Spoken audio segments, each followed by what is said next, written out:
Hi, this is Cassie McCoy with the Master Teacher Project and Better Lesson.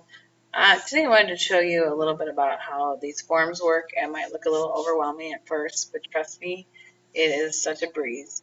So this form is just a little screen cap and sample of what students created last class period, where they put in their 5 possible options, created this form, linked it so that other students could vote.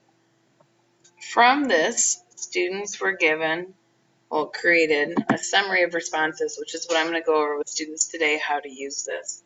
They can see this by hitting View Responses, and basically this gives them a nice little graphical representation of how interested their peers were in each of their topics. And the more 1s and 2s they have, those are the top rated ones. So looking at this, looks like cyberbullying is pretty interesting, and exotic animals and zoos is pretty interesting. Meanwhile, movies and inaccurate movies and additives to soda or pop, because I'm from Northern Illinois, they're probably the least interesting topics to their peers. So I want to urge students to look at this and read it that way. If they have a lot of 5s, that's probably one they want to stay away from, unless their own personal interest is really high and they know they can make it relevant to their peers. They fixed whatever made it not attractive when they gave out this form. From that, they're going to pick their top 2 surveys or their top 2 thesis statements, and then they are going to put it into my research paper topics form.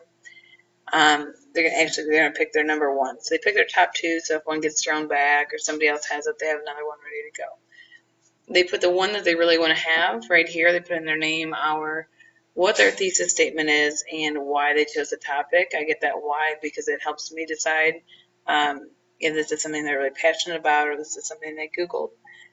I do have rules up here because I only allow each student to have, or each topic to be taken by 1 student in all of my classes, and I have about 180 kids, so that's a big deal. So from this, and this is what I love, this is what I'm excited to share, Google Forms gives me a summary of responses. I have just another screen cap here, and it shows me the names and their emails as well, but this way it gives me all their information in a nice form, and then I go through and color code the ones that are accepted. Green is accepted, yellow is accepted as long as there are a few minor changes, and red is no way, there's a problem with this, we need to talk. I also turn them red if they are duplicated. This gives me one consolidated place to see all of my students' forms, and it also gives me the ability to search. So if I'm like, oh man, I think somebody did that one already, I can just hit Control F, search the document, and find it. So while it does look a little bit overwhelming, and there's a couple of minutes of front-end work, it's so meaningful at the end, and you can track the way their thesis evolves, and it's awesome. So I'd highly recommend that.